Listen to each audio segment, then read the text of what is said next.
মেঘনা যমুনা নদী বিধৌত এই আমাদের বাংলাদেশ। প্রকৃতির অপরূপ রূপে শোভিত এই দেশে মানুষ আছে প্রায় 16 কোটি। ভৌগোলিক অবস্থান, ভূতাত্ত্বিক কাঠামো, সুদীর্ঘ 710 কিলোমিটার উপকূলীয় অঞ্চল, নিম্ন পললভূমি, মৌসুমী জলবায়ু, সব মিলিয়ে বাংলাদেশ অপার সম্ভাবনাময়। অন্যদিকে জনসংখ্যার চাপ, ঘন ঘন প্রাকৃতিক দুর্যোগ এবং জলবায়ু পরিবর্তনের প্রভাব হুমকির মুখে ঠেলে দিয়েছে এই দেশটিকে। বাংলাদেশ তাই পৃথিবীর অন্যতম দুর্যোগ ঝুঁকিপূর্ণ এক রাষ্ট্রেরও নাম। বন্যা, সাইক্লোন, ভূমিধস, জলোচ্ছ্বাস, টর্নেডো, খরা ও ভূমিকম্পের মতো প্রাকৃতিক দুর্যোগে বাংলাদেশ আক্রান্ত হয় প্রায়ই। জলবায়ু পরিবর্তন দিচ্ছে আরও এক অশনি সংকেত। এর প্রভাবে সামনের দিনগুলোতে আরও বেশি বন্যা ও সাইক্লোনের শিকার হতে পারে দেশটি। দেখা দিতে পারে খরা, বাড়তে পারে কৃষি জমির লবণাক্ততা। দুর্যোগে, দুর্দিনে বাংলাদেশের মানুষের টিকে থাকার অন্যতম বৈশিষ্ট্য তাদের অসাধারণ অভিযোজন ক্ষমতা। 1970 সাল ভোলা নোয়াখালী সংলগ্ন প্রায় মধ্যবর্তী উপকূলীয় অঞ্চলে আঘাত হানে গোর্কি। এর আঘাতে প্রাণ হারায় প্রায় 3 লাখ মানুষ। ক্ষতিগ্রস্ত হয় বিপুল পরিমাণে আর্থসামাজিক সম্পদ। 1991 সালে ধেয়ে আসে আরও এক প্রলয়ঙ্করী সাইক্লোন। এই সাইক্লোনে প্রাণ হারায় চট্টগ্রাম কক্সবাজার সংলগ্ন উপকূলীয় এলাকার প্রায় 1,38,000 মানুষ। অর্থনৈতিক ক্ষতি হয় প্রায় 500 কোটি মার্কিন ডলারের সমান। 1998 সালের দীর্ঘস্থায়ী বন্যা সমগ্র দেশকে প্রায় 65 দিন নিমজ্জিত রাখে। দেশের প্রায় 67% এলাকা তলিয়ে যায় বন্যার পানির নিচে। 2004 সালে এদেশে 38% এলাকা বন্যা কবলিত হয়। প্রাণ হারায় প্রায় 750 মানুষ।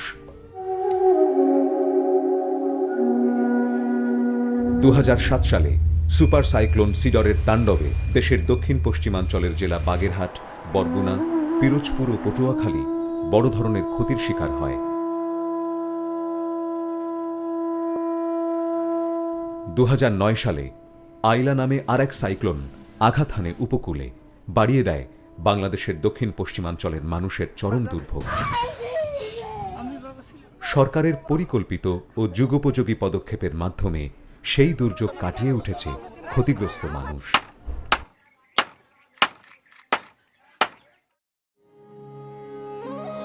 খরা আরও এক দুর্যোগের নাম। বরেন্দ্রভূমি সহ বিস্তৃত অঞ্চল ফি বছর খরাক্রান্ত হয়। পাশাপাশি রয়েছে পানির তীব্র সংকট। ঢাকা সহ দেশের বড় শহরগুলোতে পানি সমস্যা প্রকট।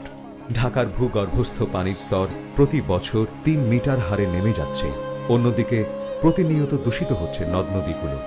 অল্প বৃষ্টিতেই জলাবদ্ধতা নগর জীবনকে করে তুলছে বিপর্যস্ত। আর ঘন ঘন ভূমিকম্পের কারণে নগরবাসী এখন আতঙ্কগ্রস্ত। গত 3 বছরে এ অঞ্চলে অনুভূত হয়েছে প্রায় 110টিরও বেশি ছোট ছোট ভূমিকম্প। প্রাতিষ্ঠানিকভাবে প্রথমবারের মতো দুর্যোগ প্রস্তুতি কার্যক্রম শুরু হয় 1972 সালে। বিশ্বব্যাপী জনগোষ্ঠীকে প্রশিক্ষিত করে দুর্যোগ ব্যবস্থাপনার কথা যখন কেউ ভাবেনি, তখন শতাব্দীর শ্রেষ্ঠ সন্তান, জাতির জনক বঙ্গবন্ধু শেখ মুজিবুর রহমান উপকূলীয় অঞ্চলের জনগোষ্ঠীকে সমন্বিত করে 1973 সালে প্রতিষ্ঠা করেন ঘূর্ণিঝড় প্রস্তুতি কর্মসূচি সিপিপি, যার সুনাম আজ বিশ্বব্যাপী। এরপর থেকে 1990 সাল পর্যন্ত দুর্যোগ ব্যবস্থাপনা বলতে বোঝাতো দুর্যোগকালীন সময়ে জরুরি সাড়া প্রদান ও পরবর্তী পুনর্বাসন সংশ্লিষ্ট কার্যক্রম।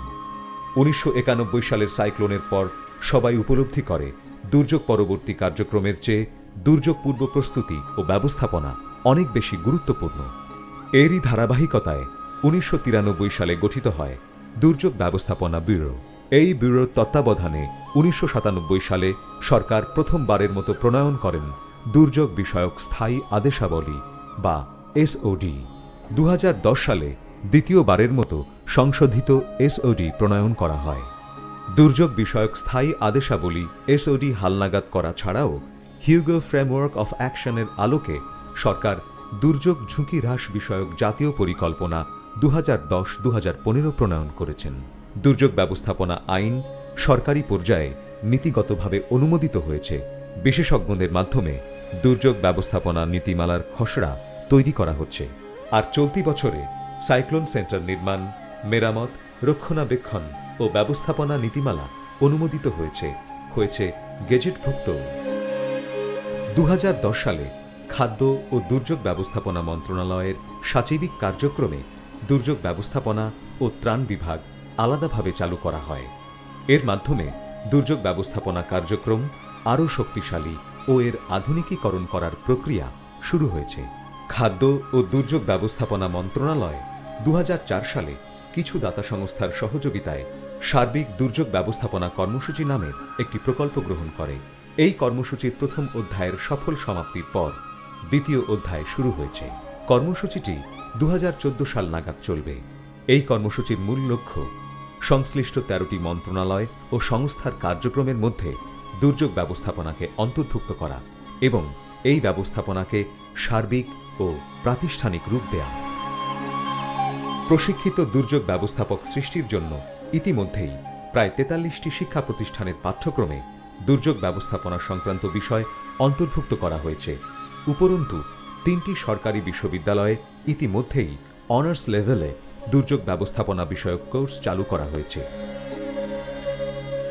দুর্যোগ ব্যবস্থাপনার আধুনিকীকরণের লক্ষ্যে বন্যা সংক্রান্ত দুর্যোগ পূর্বক সতর্কতা প্রদানের জন্য সেল ব্রডকাস্টিং প্রযুক্তি ব্যবহার করার প্রক্রিয়া শুরু হয়েছে। উপদ্রুত এলাকায় ত্রাণ বিতরণের সুবিধার্থে বাংলাদেশ বিমান বাহিনী পরীক্ষামূলকভাবে 2000 প্যারাশুট তৈরির কাজ শুরু করেছে। জনগোষ্ঠীকে সাইক্লোনের পূর্ব সতর্কতা জানানো, উদ্ধার, অনুসন্ধান ও প্রাথমিক চিকিৎসা প্রদানের উদ্দেশ্যে সিপিপির প্রায় 43,000 স্বেচ্ছাসেবকের পাশাপাশি আরও 6,540 জনকে সিডার ও আইলা ক্ষতিগ্রস্ত এলাকার 5টি উপজেলায় প্রশিক্ষণ দেয়া হচ্ছে। দেশের পাহাড়ি অঞ্চলগুলোতে ভূমিধস এখন ফি বছরের ঘটনা। ভূমিধস দুর্যোগ মোকাবেলার প্রস্তুতি হিসেবে কক্সবাজার ও টেকনাফ পৌর এলাকায় ঝুঁকি মানচিত্র তৈরি করা হয়েছে। তদুপরি জনগোষ্ঠী ও পৌর কর্তৃপক্ষকে সম্পৃক্ত করে ভূমিধসের আগাম সতর্কতা ও তাৎক্ষণিক করণীয় বিষয়ক ব্যবস্থাও নেওয়া হয়েছে এবং এ সংক্রান্ত মাঠ মহড়াও চলছে। ভূতাত্ত্বিক গঠনশৈলীর কারণে বাংলাদেশ ভূকম্পন প্রবণ দেশ। দেশটিতে গত 150 বছরের ইতিহাসে 7টি বড় মাপের ভূমিকম্প আঘাত এনেছে। এর মধ্যে 2টি ভূমিকম্পের উৎসস্থল ছিল বাংলাদেশেই। 1897 সালে ভারতের মেঘালয়ে সংঘটিত ভূমিকম্পে সিলেট অঞ্চলে ব্যাপক ক্ষয়ক্ষতি হয়। পর্যবেক্ষণে দেখা গেছে ফি বছর বাংলাদেশে ছোট মাত্রার অসংখ্য ভূমিকম্প অনুভূত হচ্ছে, আর প্রতি 20 বছর অন্তর 6.0 মাত্রার ভূমিকম্প আঘাত হানছে এ অঞ্চলে। বাংলাদেশের ভূগর্ভস্থ অংশে 3টি সক্রিয় ফাটল রেখা রয়েছে। এগুলো হচ্ছে মধুপুর ফাটল রেখা, ডাউকি ফাটল রেখা এবং পূর্বাঞ্চলীয় ফাটল রেখা। এই ফাটল রেখাগুলো রিক্টার স্কেলে 7 থেকে 8.5 মাত্রার ভূমিকম্প সৃষ্টির ক্ষমতা রাখে। ঢাকা, চট্টগ্রাম ও সিলেট এ 3 শহরের ভূমিকম্পের ঝুঁকি মানচিত্র ইতিমধ্যেই তৈরি হয়েছে। দিনাজপুর, রংপুর, রাজশাহী, বগুড়া, ময়মনসিংহ ও টাঙ্গাইলের ঝুঁকি মানচিত্র তৈরি করা হচ্ছে। ঝুঁকি মানচিত্রের আলোকে এই শহরগুলোর জন্য জরুরি ভিত্তিক সাড়া প্রদানকারী পরিকল্পনাও প্রস্তুত করা হয়েছে। মুখ্য সাড়া প্রদানকারী 12টি সংস্থা এবং জাতীয় পর্যায়ের করণীয় সমূহ এই পরিকল্পনায় বিশদভাবে তুলে ধরা হয়েছে।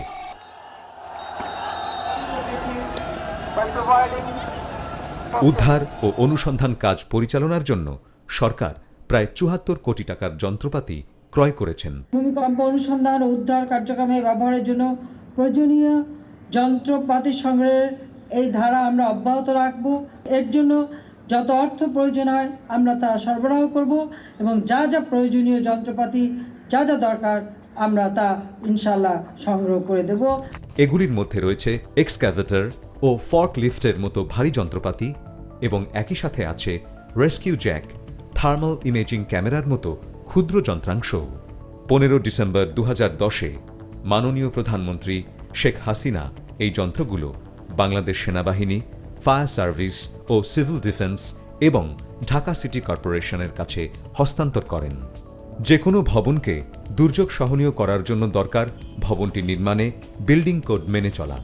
1993 সালে বিল্ডিং কোড প্রণীত হলেও এর প্রয়োগ এখন অনেক সীমিত। কোডের প্রয়োগ নিশ্চিত করার জন্য সিলেট, চট্টগ্রাম, রংপুর এবং ঢাকায় 2011 সালের জুন মাসে 4টি কর্মশালার আয়োজন করা হয়।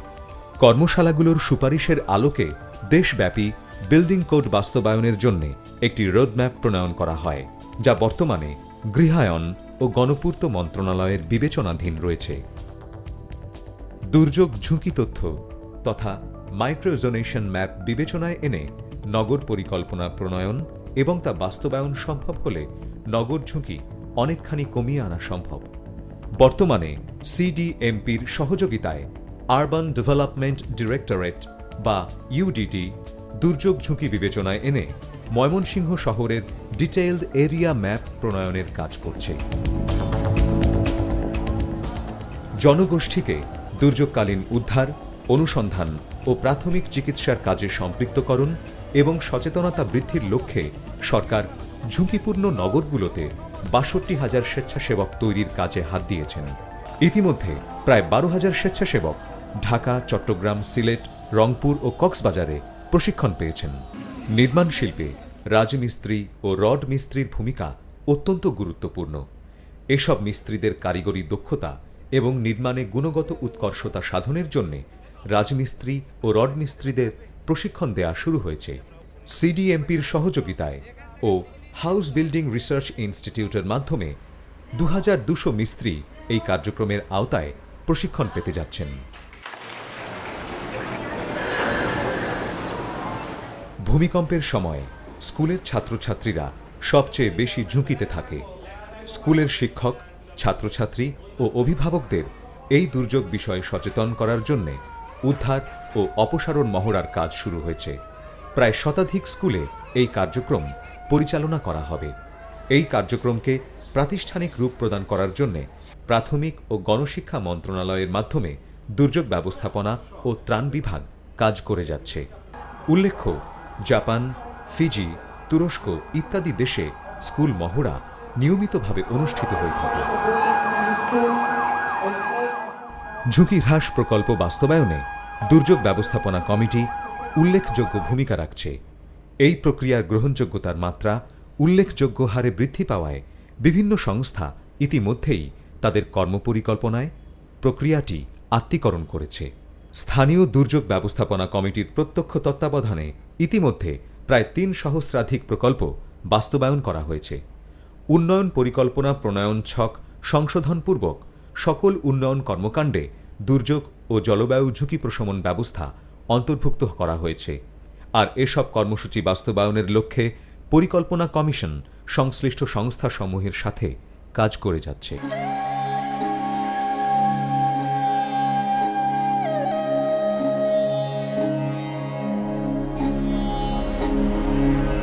ঘূর্ণিঝড় ও বন্যা দুর্যোগ ব্যবস্থাপনায় বাংলাদেশ আজ বিশ্বে নেতৃত্ব দিচ্ছে।